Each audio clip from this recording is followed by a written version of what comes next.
Remembering John Lewis, a celebration of life for a lifetime of service. This morning, we are honoring the late Congressman and icon, John Lewis, the man dubbed the conscience of the U.S.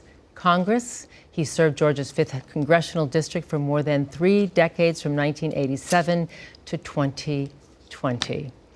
The civil rights icon celebration of life is set to begin in about a half an hour. His funeral is taking place at Atlanta's historic Ebenezer Baptist Church.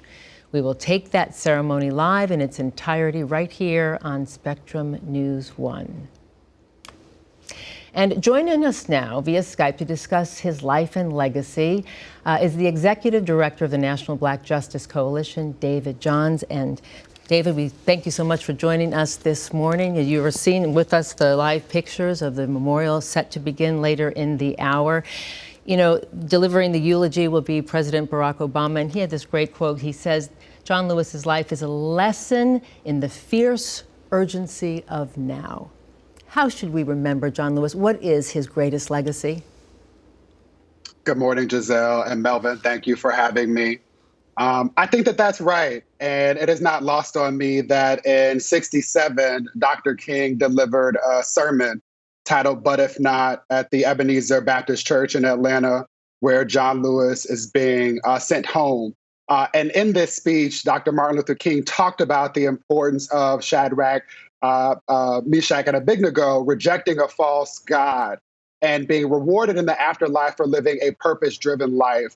And my hope is that everyone who is able to read the words of John Lewis, because he says very clearly that we all have an opportunity, and I would say even more so an obligation, to get into good trouble, to speak up when we see something that is wrong, to get in the way when we see someone who is being harmed, and to choose community over the type of cannibalism that we see destroying our very democracy. You know, one of the things that he was known for was really empowering the next generation. And I know you're grinning, and there's a statement that you put out, and you said he was a personal hero of yours, and also you two share the same birthday. Wow. So did you ever meet him? Yeah, I did. I have honored, Jay-Z raps a line that we don't die, real leaders don't die, we're multiplied. And so the honor of being born on the day of John Lewis's birthday has never been lost on me. And I served as a Congressional Black Caucus Fellow. It's how I got my start on Capitol Hill. I lost track of the number of times that I was able to sit in Congressman John Robert Lewis's office. I'm going to put respect on his name as he deserves, which was really like a museum. And I always appreciate that he was humble. He was always a teacher. And I remembered in my statement that I shared on the day of his passing, a moment when I was with a group of young men, Black boys who were in elementary school, who walked past the congressman, not really knowing who he is and what he continues to do for our country, even today, even in his death. And the congressman stopped and he talked to them and was like, so this is who I am, and this is what I've done, and this is what I hope for you and for your future. And in that moment, again, the humility of a living legend was never lost on me or any of the other adults in that space. And these young boys, and there's video of it on our website, nbjc.org, just looked in wonderment, right? Listening to this man who, to his very last day, fought for our country to live up to our founding principles and to ensure that each of us could get closer to the beloved community that he spent so much time talking about and fighting for. That's right, the son of sharecroppers, the boy from Troy. As Dr. King nicknamed him, the boy from Troy. Yeah. So, you know, yes, known for his humility, and we've been hearing a lot about this, always taking time to stop and talk to young people and make time for people. It's so rare, right? But he was also known for his undying hope. And even in his final message that was released today in the New York Times, he says, Emmett Till was my George Floyd. I was 14 when he was killed, and it was only 15 years old at the time.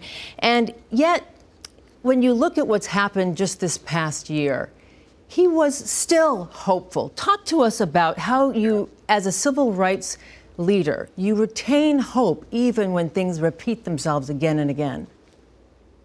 Yeah, I think one of the gifts that have been given to those of us who have skin that has been kissed by the sun is that we remain hopeful. And we remain hopeful because we are connected to a people who have been incredibly resilient in spite of some tremendous challenges. And so I hold on to the hope that John Robert Lewis lived with and fundamentally believe that we will move further in this meaningful and protracted struggle for radically inclusive social justice. And we will one day soon see the beloved community that he talks so much about. There's a line, Giselle, in that same statement that I have written out and will be framing, where he says, each of us has a moral obligation to stand up, to speak up, and to speak out. When you see something that is not right, you must say something. You must do something. And as an elementary school teacher, I think often about how intentional we were in trying to teach this lessons to young people, and how there are so many examples of adults who are failing to do these fundamental things. And my hope is that each of us, regardless of how old we are, the political party that we might support, the country that we might claim as that of our origin, that we heed his words and understand that we are stronger together. And he was such a force, and he was somebody that was not ruled by fear. He was ruled by faith. He was ruled by service. Something else, and you noted this in your statement, but that really struck me, he was one of the first lawmakers of note to speak up in support of same-sex marriage. Yeah, he understood, and he also says in his statement that unless and until all of us are free, none of us are free. And he talks specifically about the importance of connecting movements throughout the world.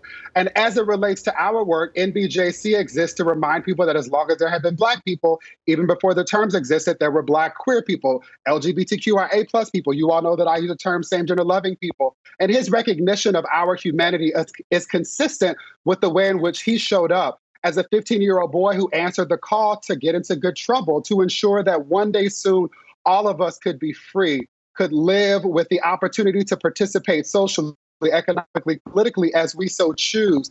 That is his life. That is his legacy. And my prayer is that all of us heed the lessons that he spent so much time and energy attempting to teach us.